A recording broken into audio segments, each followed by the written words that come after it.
ஓம் நம சிவாய நமக. தென்னாடுடைய சிவனே போற்றி, எந்நாட்டவருக்கும் இறைவா போற்றி. நம்ம காலையும் மாலையும் ஏன் விளக்கேற்ற வேண்டும்?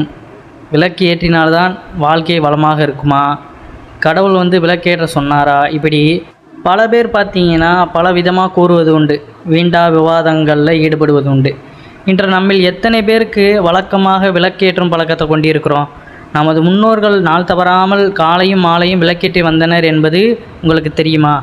அதற்கு என்ன காரணம்? கட்டாயம் விளக்கேற்ற அறிவுறுத்துவதின் தத்துவம் என்ன? ஒரு சிலர் காலையில் மட்டும் விளக்கேற்றுவார்கள், ஒரு சிலர் மாலையில் மட்டும் விளக்கேற்றுவார்கள். இன்னும் பலர் என்ன பண்ணுவாங்க, வெள்ளிக்கிழமை மட்டும் விளக்கேற்று வைப்பார்கள்.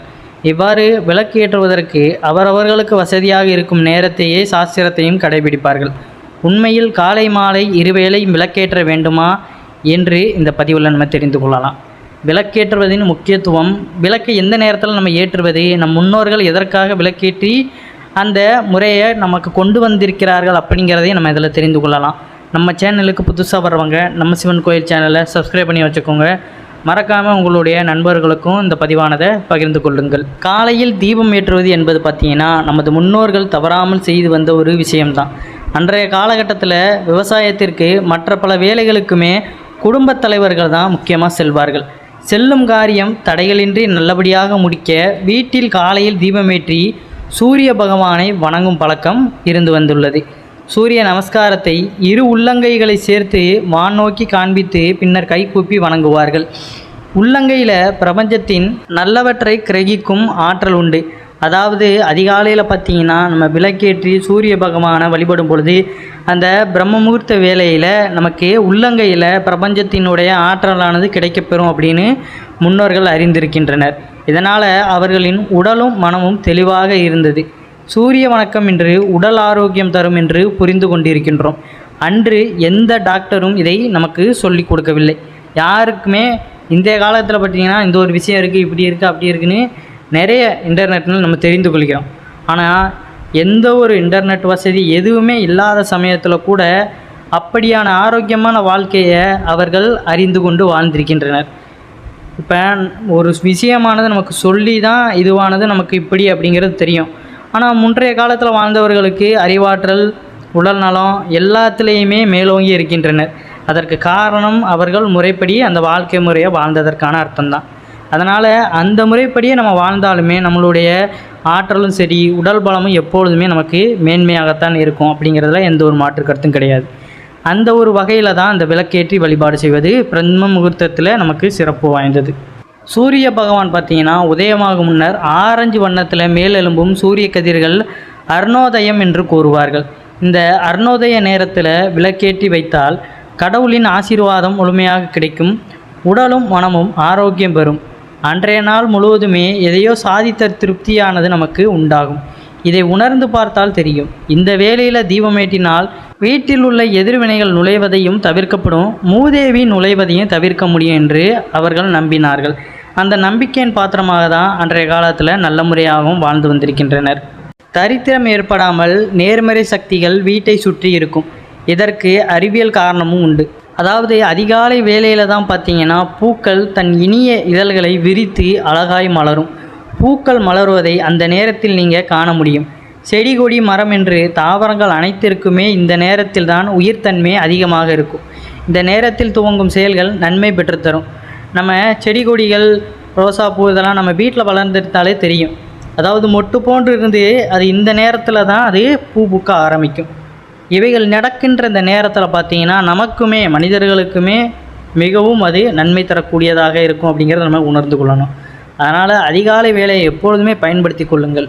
அதிகாலை வேலையில் என்ன தொடங்கினாலுமே நமக்கு அது நன்மையில் தான் போய் முடியும். விளக்கேற்றி தவறாமல் வழிபாடு செய்வது மிகவும் நல்லது. சூரிய பகவானுடைய அருளாசியை நமக்கு கிடைக்கி பிரபஞ்சத்தினுடைய சக்தியை நம்ம பெறுகின்றோம். அது மட்டும் இல்லாமல் நம்மளுடைய இஷ்ட தெய்வம், குலதெய்வங்களுடைய அந்த விளக்கேற்றி வழிபாடு செய்வதனுடைய அருளும் நமக்கு கிடைக்கப்பெறுகிறது. இவ்வாறு பல நன்மைகள் அடக்கிய அதிகாலை வேலை பிரம்ம முகூர்த்தத்தில் நம்ம வழிபாடு செய்வது மிகவும் சிறந்தது. இப்போ காலை வேலையை பார்த்தோம். காலை வேலைக்கு எவ்வளவு சக்தி இருக்குதோ அதே போல் சூரியன் மறைகின்ற வேலைக்குமே அதே ஆற்றல் உண்டு. அதே போல் தான் சூரியன் மறையும் நேரத்திற்குமே முன்னர் வீட்டில் தீபமேற்ற வேண்டும். மறையும் சூரிய கதிர்கள் மூலமும் சில தாவரங்கள் உயிர் பெறும். ஓரிடத்தில் அறிவியல் இருந்தால் அங்கு ஆன்மீகமும் கட்டாயம் இருக்கும். மூதேவியை விரட்டி ஆயிற்று, அடுத்து ஸ்ரீதேவியை வீட்டிற்குள் அழைக்க வேண்டுமே. லக்ஷ்மி தேவி வீட்டில் இருந்தால்தான் நன்மைகளும் செல்வ வளத்தில் இல்லத்தில் நிறைந்திருக்கும். தினமும் தவறாமல் மாலையும் சூரியன் மறையும் நேரத்திற்கு முன்னர் தீபமேற்றி வழிபட வேண்டும். அதாவது 5 மணியிலிருந்து நம்ம 7 மணிக்குள்ளாக, பொதுவாக 5 மணியிலிருந்து 6 மணிக்குள்ளே தீபம் ஏற்றுவது மிகவும் சிறப்பு வாய்ந்ததாக இருக்கும். தினமும் தவறாமல் மாலை நேரத்திலையும் நம்ம தீபமேற்றி வழிபட வேண்டும். இதனால் அஷ்டலட்சுமிகளும் வீட்டிற்குள் வருவார்கள். நமது இல்லத்தில் எப்பொழுதுமே லக்ஷ்மி கடாசம் அப்படிங்கிறது நிறைந்திருக்கும். எண்ணங்கள் தான் வாழ்க்கை. நம்பிக்கையுடன் கூடிய பிரார்த்தனைகள் எந்த நேரத்தில் செய்தாலும் பலிக்கும். ஆனால் சூரிய பகவானின் உதயமும் அஸ்தமனமும் நம் பிரார்த்தனைகளை பரிபூர்ணமாக ஏற்கும் ஆற்றல் கொண்டதாக கருதப்படுகிறது. எவ்வளவுதான் பணிகள் வேலைகள் நமக்கு இருந்தாலுமே பரவாயில்லை, அதற்கு இடையில் ஒரு நிமிடம் நம்மால் நேரம் ஒதுக்க முடியாதா? தீபம் ஏற்றுவதற்கு முக்கிய காரணம் குடும்ப அமைதிக்காக, சுபிட்சமாக இருக்கத்தானே. இன்று பலருக்கும் நிம்மதியில்லாமல் போனதற்கு காரணம் மன அழுத்தம். ஏதாவது ஒன்றை போட்டு மனசில் போட்டு குழப்பி போட்டு நினச்சிக்கிட்டு நடக்காத நினைக்கிற மாதிரி, நினைக்கிறது நடக்குமா அப்படிங்கிற மாதிரி நிறைய குழப்பங்கள் மனிதனுக்குள்ளே ஆட்டி படைக்கும். அப்போ அவன் நடக்கணும்னு நினைக்கிற காரியம் நடக்காமல் போகும்போது அதில் ஒரு வருத்தம் வரும். அவன் கூட இருக்கிறவங்க போயிட்டாங்க அதனால ஒரு வருத்தம் வரும். இப்படி பல்வேறு மன அழுத்தங்கள் இருந்தாலுமே நம்ம ஒரு நிமிடம் இறைவனை தேடும்பொழுது பார்த்திங்கன்னா நமக்கு நன்மைகளும் மன அழுத்தத்திலேருந்து ஒரு விடுதலும் கிடைக்கிறது. தினமும் 2 நிமிடம் பார்த்திங்கன்னா காலையும் மாலையும் தீபம் ஏற்றுவதனால மனம் இறுக்கத்திலிருந்து விடுபட்டு தெளிவு பெற முடியும். தொட்டதெல்லாம் பார்த்திங்கன்னா நம்மளுக்கு எடுத்த காரியங்கள்லாம் நமக்கு நல்லபடியாக முடியும். 1 நிமிடம் கண்களை மூடி வேண்டிக் கொள்ளுங்கள். இந்த நேரத்தில் வேண்டும் வேண்டுதல் அப்படியே பலிக்கும். சகல செல்வங்களும் அமைந்து மோட்சமும் நமக்கு கிடைக்கும். அதனால் பார்த்திங்கன்னா வாழ்க்கையில் எவ்வளோ வேலை இருந்தாலுமே அதை கொஞ்ச நேரம் ஒதுக்கி விட்டு இறைவனுக்காக நம்ம செலவிடும் பொழுது, இறைவனை தேடும் பொழுதே நமக்கு நன்மைகளும் மன அழுத்தங்கள்லேருந்து விடுதலையும் கிடைக்கப்பெறும். நம்ம பூஜை செய்யும் பொழுது கிடைக்கின்ற அந்த சந்தோஷமானது வேறு எதுலேயுமே கிடைக்காது. ஏன்னா நம்ம இஷ்டப்பட்டு இறைவனை வழிபடும் பொழுது நம்ம அவரிடம் கூறுவோம், மனதார கூறுவோம் நம்மளுடைய குறைகள், என்னென்ன பிரச்சனைகள் இருக்கிறதோ எல்லாத்தையுமே அதற்கு தீர்வு காணணும் அப்படிங்கிற வகையில் மனமுருகி நம்ம கூறும்பொழுது பார்த்திங்கன்னா அவர் செவிகள் அது எட்டி அது நல்லபடியாக நமக்கு சரியாகணும் அப்படிங்கிற அந்த வேண்டுதல் தான் நமக்கு இருக்கும். அதனால் பார்த்திங்கன்னா நம்ம இந்தந்த நேரங்களை இறைவனுக்காக ஒதுக்கி ஒரு தீபம் ஏற்றி அந்த நேரத்தில் வழிபாடு செய்வது மிகவும் உன்னதமாக கருதப்படுகிறது. ஆண் பெண் என பாகுபாடெலாம் கிடையாது, அனைவருமே இந்த வழிபாடை நம்ம செய்யலாம். எல்லாமே மனிதனுக்கு ஆணுக்கு மட்டும்தான் பிரச்சனைகள் இருக்கின்றது, மனக்கவலைகள் இருக்கிறது, பெண்களுக்கு கிடையாது அப்படிலாம் கிடையாது, எல்லாருக்குமே உண்டு. அதனால் அனைவருமே இதை செய்வது சிறப்பு வாய்ந்த ஒன்றாக இருக்கும். நம்ம விளக்கில் உள்ள அந்த ஒளியை பார்க்கும் பொழுதே நமக்குள்ளே இருக்கின்ற அந்த ஜோதி வடிவான இறைவனை கண்முன்னே காண முடியும். மனதார நம்ம இறைவனை நினைத்து கொண்டு அந்த ஜோதி ரூபமாக இருக்கின்ற அந்த விளக்கினை பார்க்கும் பொழுது இறைவன் நமக்கு கட்டாயம் தெரியவார்.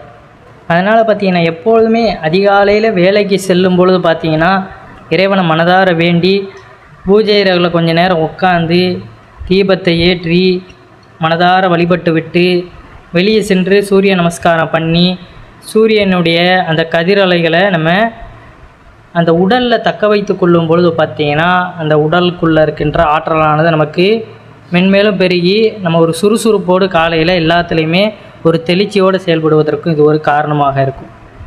அதனால் எப்பொழுதுமே அதிகாலையில் எழுந்து கொள்கின்ற அந்த பழக்கத்துக்கு வாருங்க.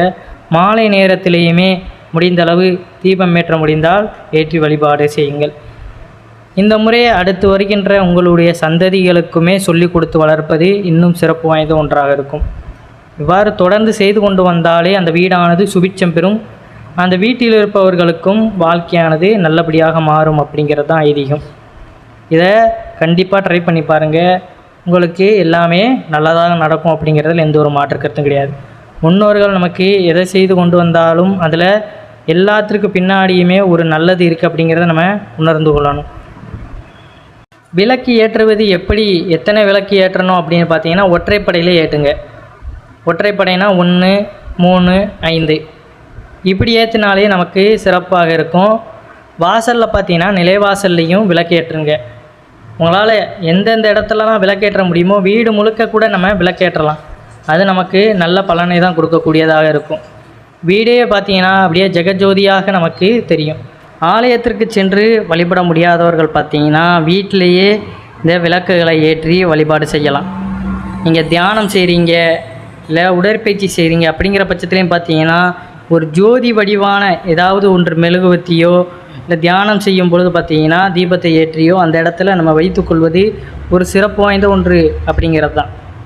அந்த இடத்துல ஒரு நேர்மறையான ஆற்றலை நம்ம இன்னும் அதிகமாக்கி கொள்ள முடியும் அப்படிங்கிறது ஒரு நிதர்சனமான உண்மையாக கருதப்படுகிறது. அதனால் எந்த இடத்துல நம்ம எந்த பூஜையை தொடங்கினாலும் பார்த்திங்கன்னா அந்த இடத்துல ஜோதி வடிவான இறைவனை நம்ம ஆரம்பித்ததுக்கப்புறம் தான் நம்ம தொடங்குவோம். இப்போ கற்பூரத்தை காட்டுறோம், தீபாராதனை காட்டுறோம், எல்லாத்திற்குமே பார்த்திங்கன்னா அந்த நெருப்பு வடிவமான ஜோதி நமக்கு தேவைப்படுகிறது. அதனால் நீங்கள் செய்கின்ற செயலுக்குமே இவ்வாறு செய்து பாருங்கள், அது நல்லபடியாக நடக்கும் அப்படிங்கிறது தான் நிதர்சனமான உண்மை. மேற்கூறிய தகவலை உங்களுக்கு பிடிச்சிருந்ததா உங்களுடைய நண்பர்களுக்கும் ஷேர் பண்ணுங்கள். மறக்காமல் நம்மளுடைய சேனலை சப்ஸ்கிரைப் பண்ணி விடுங்க.